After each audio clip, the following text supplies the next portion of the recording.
ഒരു കാറ്റ്, ഒരു മഴ, അതിന് വീണത് വലിയ 2 ആഞ്ഞിലി മരം. ഏകദേശം ഒരു 80 കൊല്ലം പഴക്കമുള്ള ആഞ്ഞിലി മരം.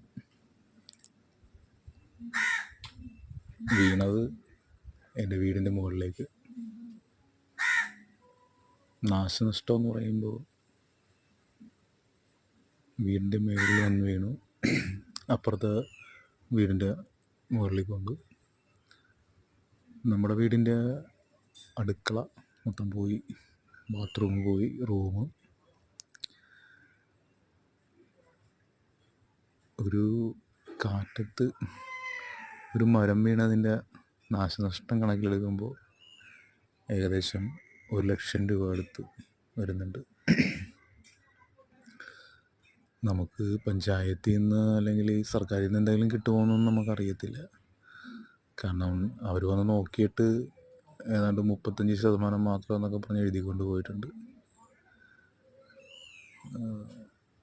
കണക്ക് നമ്മൾ നോക്കിക്കഴിഞ്ഞാൽ നമുക്ക് നഷ്ടം ഈ മരം വെട്ടി മാറ്റിയതിൻ്റെയും ബാക്കിയുള്ള നാശനഷ്ടം നോക്കുമ്പോൾ എങ്ങനെ പോയാലും 1,00,000 രൂപ അടുത്ത് ചിലവ്. നമ്മുടെ തൊട്ടടുത്ത വീടിൻ്റെ മേളിൽ വീണത് കൊണ്ട് തന്നെ നമ്മുടെ മരമായതുകൊണ്ട് നമ്മളവർക്ക് ഷീറ്റ് മാറി കൊടുക്കേണ്ടൊരവസ്ഥ ഉണ്ട്. കാരണം അവർ നിർബന്ധം അവർക്ക് മാറി തന്നാലേ പറ്റുള്ളൂ എന്ന് പറഞ്ഞു നമ്മളത് മാറിക്കൊടുത്തു. ഇപ്പം തന്നെ എനിക്ക് തോന്നുന്നു ഏകദേശം മരം വെട്ടിയതും അവിടെ ഷീറ്റ് മാറിക്കൊടുത്തത് കൂടി 35,000 രൂപ അടുത്ത് നമുക്ക് ചിലവ് വന്നു. ഇതൊക്കെ നമ്മുടെ കയ്യിൽ ഉണ്ടായിരുന്നല്ല, നമ്മൾ കടം മേടിച്ച്, അതായത് കടത്തിന് മേൽ വീണ്ടും കടമായി. ഈ പഴമക്കാരൊക്കെ പറയില്ലേ, കൂനുമേ കുരു, അല്ലെങ്കിൽ ഈ ഇടിവെട്ടിയവനെ പാമ്പ് കടിച്ചു. നമ്മളങ്ങനെ കുറേ പഴഞ്ചൊല്ലുകൾ കേട്ടിട്ടുണ്ട്. ഒന്ന് മുടി മൊട്ടടിച്ചപ്പോൾ കല്ലുമഴ പെയ്തു എന്നൊക്കെ പറയുന്ന ഒരവസ്ഥ. ഇപ്പം എന്താ പറയേണ്ടത്? ഇപ്പോൾ നമ്മൾ കയ്യിലിഞ്ഞൊന്നുമില്ല.